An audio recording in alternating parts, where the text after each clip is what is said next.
इस्लाम में शैतान को गुमराह करने वाला बताया गया है। कुरान में शैतान का जगह जगह उल्लेख है।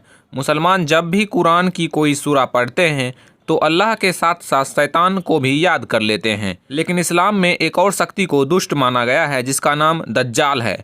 यद्यपि कुरान में इसका उल्लेख नहीं है, लेकिन हदीसों में दज्जाल के बारे में काफ़ी विस्तार में लिखा गया है।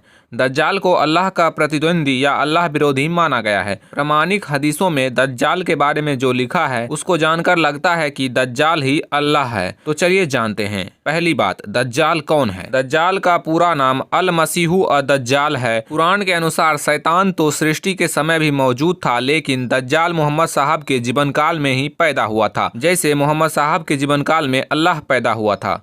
अली ने कहा कि दज्जाल रसूल के जन्म के समय ही इजराइल में पैदा हुआ था। बुखारी जिल्द 4 किताब 55 हदीस 649। अबू हुरैरा ने कहा कि रसूल ने बताया है कि दज्जाल मुसलमानों से कहेगा कि मैं ही अल्लाह हूँ और मैं तुम्हारे मृतक माँ बाप को फिर से जिंदा कर सकता हूँ। फिर दज्जाल लोगों के मृतक माँ बाप को जिंदा कर देगा। फिर मृतक माँ बाप अपने बच्चों से कहेंगे कि यही सच्चा खुदा है, तुम इसी की इबादत करो। इब्ने माजा हदीस 4067। दज्जाल लोगों के दिलों में शक पैदा कर देगा और लोगों को जन्नत का लालच देगा और दोजख का झूठा भय दिखाकर भ्रमित करके अपना अनुयायी बना लेगा। सही मुस्लिम किताब 40 हदीस 7007। इस हदीस को पढ़कर लगता है कि यह हदीस दज्जाल के लिए नहीं बल्कि प्यारे नबी मोहम्मद और अल्लाह के लिए है, क्योंकि जन्नत का लालच, जहन्नुम और दोजख का झूठा भय तो अल्लाह और रसूल ही दिखाता है। दूसरी बात, दज्जाल की शिक्षा का क्या प्रभाव पड़ेगा, आइए जानते हैं। जगह जगह निर्दोषों की हत्या होंगी, बेईमानी बढ़ जाएंगी, मुसलमान घमंडी हो जाएंगे, लोग व्यभिचारी हो जाएंगे, औरत बेशर्म हो जाएंगी, बच्चे अपने माँ बाप का आदर नहीं करेंगे,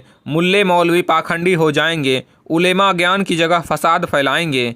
मुस्लिम किताब 41 हदीस 7005। अबू हुरैरा ने कहा कि रसूल ने बताया कि दज्जाल खुद को अल्लाह बताएगा और उसके प्रभाव से इस्लाम मिट जाएगा, दुनिया भर में हत्याएं बढ़ जाएंगी, मुसलमान धन संपत्ति जमा करने लगेंगे। बुखारी किताब 9 हदीस 245। इन दोनों हदीसों में लिखा है कि जब मुसलमान दज्जाल को मानने लगेंगे तो मुसलमान ये सब कुकर्म करेंगे। लेकिन देखा जाए तो इस्लाम जब से शुरू हुआ है तब से मुसलमान यही सब तो करते आ रहे हैं। इसका मतलब है कि मुसलमान शुरू से ही अल्लाह को नहीं बल्कि दज्जाल को ही मानते आ रहे हैं और दज्जाल की ही इबादत कर रहे हैं। तीसरी बात, दज्जाल की पहचान है कि दज्जाल काना है। उबैदा इब्ने सामित ने कहा कि रसूल ने कहा, तुम्हें दज्जाल के बारे में कोई शक नहीं होना चाहिए। वह ठिगना है, उसके बाल लच्छेदार हैं। अगर तुम उन्हें ध्यान से देखोगे तो पता चलेगा कि उसकी सिर्फ एक ही आंख है, यानी वह काना है।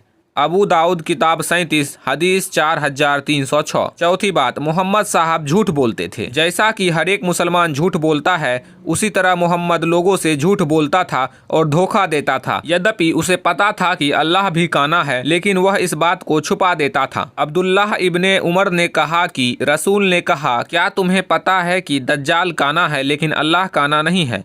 सही बुखारी जिल्द 4 किताब 55 हदीस 553। मोहम्मद की यह बात बिल्कुल झूठ थी। चलिए इसका प्रमाण दिखाता हूँ। पांचवी बात, अल्लाह खुद काना है। इस बच्चे को एक संदूक में रख दें, फिर उस संदूक को दरिया में डाल दें।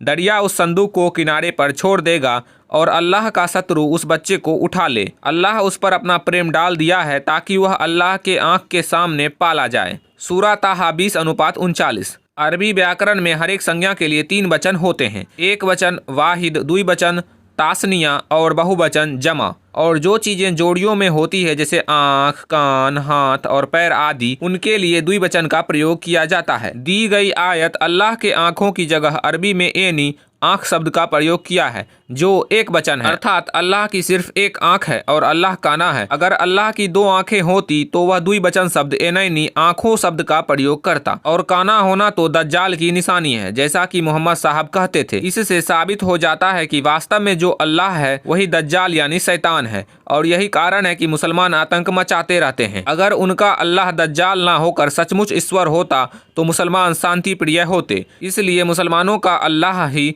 दज्जाल यानी शैतान है और मुसलमान शैतान के बंदे हैं। आपसे भी निवेदन है कि जिन गानों में अल्लाह, मौला, खुदा जैसे शब्द हों उन्हें नहीं सुने और किसी भी मुस्लिम की दरगाह में नहीं जाएं और अल्लाह को ईश्वर कभी नहीं माने, क्योंकि अल्लाह ईश्वर नहीं बल्कि दज्जाल यानी शैतान है।